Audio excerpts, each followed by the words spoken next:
Hey everyone, one of the big questions that we often hear with people aging into Medicare is they'll say, hey, my spouse is younger than me. Can I add them to my Medicare health plan or Medicare in general? In today's video, I'm going to walk you through exactly how that works, what to do, what not to do, and what to expect when you're turning 65. Stick around, I'll be back in just a second.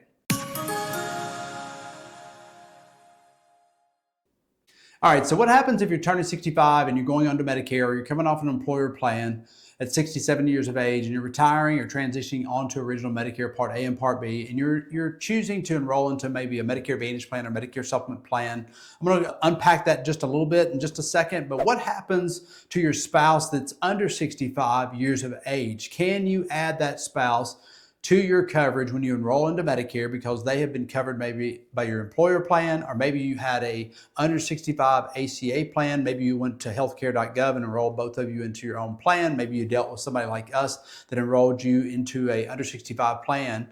And typically on those plans in a group coverage setting, you have a group plan that covers a spouse, and the spousal benefit would allow to go underneath that group plan, especially for state, federal, and then some companies are going to have larger group coverage plans. You may have to pay a little bit higher premium. So an individual may pay $100, but if you add a spouse, it's $225. But you have a group coverage plan that covers the family. And then if you have children, a lot of times it'll cover up to 3 children or 4 children, or if and they'll have a little bit higher premium. So that is a group coverage plan in a simplified version. So what happens when you turn 65 and you're going on to Medicare? Well, one, you cannot cover your spouse with your Medicare Part A and Part B services. And I'm going to explain in just a second why you can't do that, and then how to solve the problem before you create a problem for the spouse that's covered by your employer plan.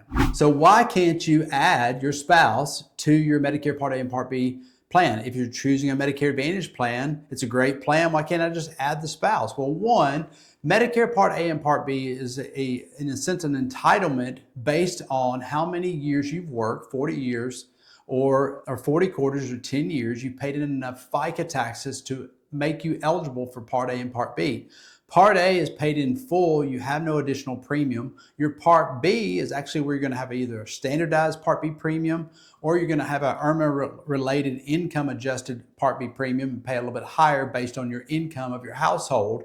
That's based on the 2 years in arrears. So if you're enrolling in 2026, your income in 2024 is going to determine what your Part B premium is. Most people, on average, pay the Part B premium average, okay, for that year. Now, you as an individual are paying in, and your spouse is either A, working and paying in to FICA as well, or your contributions into FICA, if she is not working and has never worked 40 quarters to 10 years, allows her for a spousal benefit.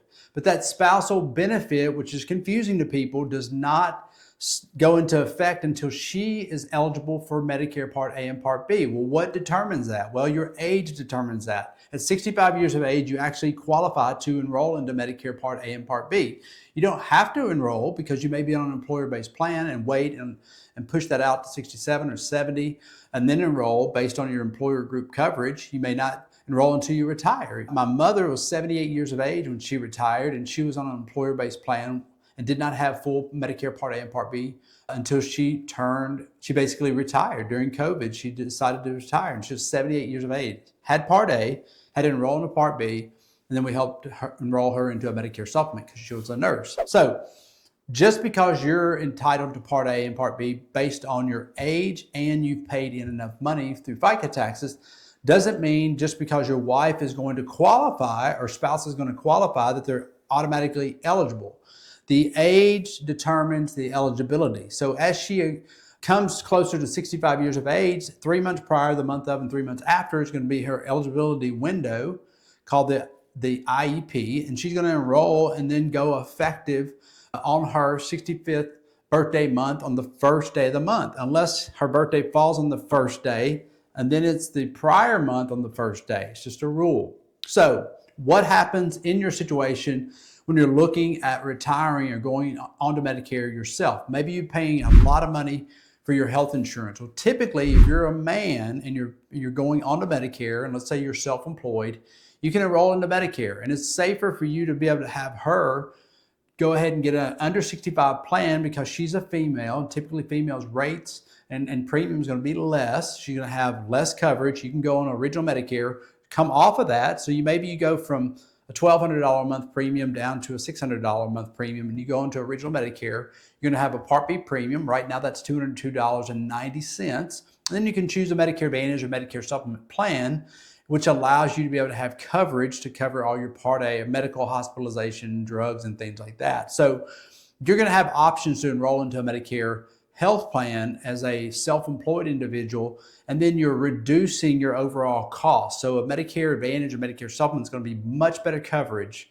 on original Medicare enrolling into a health plan than under 65 plan. So my suggestion is, if you're aging into Medicare, one is scheduling an appointment with an agency like us so we can educate you on, are you going on a Part A and Part B, or are you staying on an employer-based plan? Even in an employer-based plan, I want to make sure you have an understanding of exactly what determines whether or not I stay on that plan with my spouse, or do I come off of it and let my spouse enroll again in an under 65 option for health insurance. We're going to cover that and one other key item that you don't want to miss at the very end.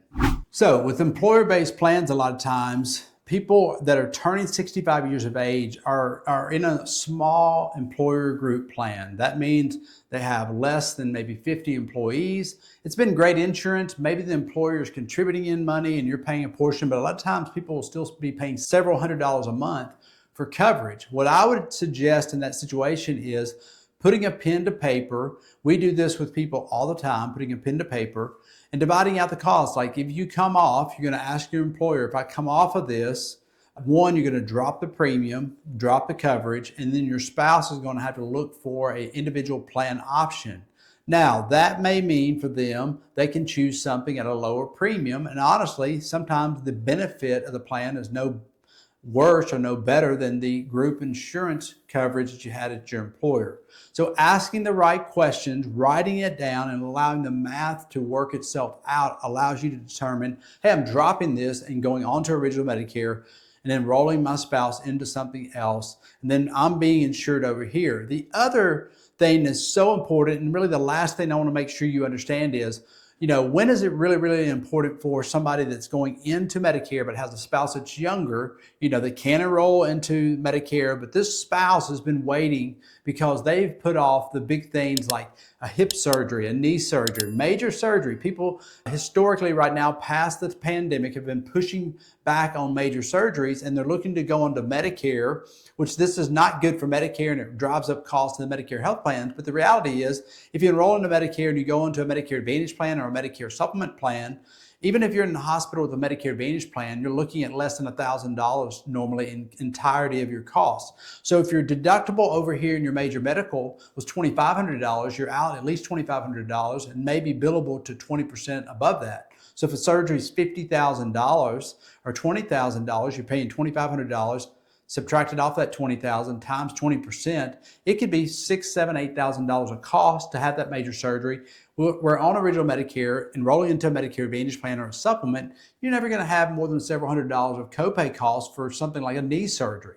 So a lot of times it's advantageous for you to go ahead and enroll into Medicare because the cost of that surgery is going to be drastically reduced. Again, having somebody like us do it on paper so it's on paper and it's on purpose and you know the numbers, and then going, okay, I'm not going to have an $8,000 cost. I've got to get this knee surgery done, but I'm reducing my costs, and that additional money, guess what? I'm saving that money. I can put my wife on an insurance policy still, and the money I'm saving, I'm actually covering her, and she has insurance premiums covered for the next 2 or 3 years. Maybe she's looking at 63 years of age in 2 more years, and then she qualifies for Medicare Part A and Part B and enrolling into a health plan. So you can take that money, let the math do its purpose in making it make sense on paper. So being on paper, having purpose, and then looking at what does it cost me to get a surgery done over here, and I'm delaying that until I go on original Medicare, or I'm scared to go on original Medicare because I don't know the unknown of cost. Medicare, Medicare Advantage, Medicare Supplement, they're always going to be typically less cost than major medical, especially if you're enrolling into Medicare A and B and enrolling into a Medicare Advantage plan or a Medicare Supplement plan. If you guys have additional questions about your circumstance, and this is confusing, or your circumstance didn't fall right into the matrix of what we talked about today, I would encourage you to be able to schedule a time. Let us do a Medicare review with you, answer the questions that you have. We're here to be able to help make your life easy by making Medicare simple. Until next time, I'll see you on the other side.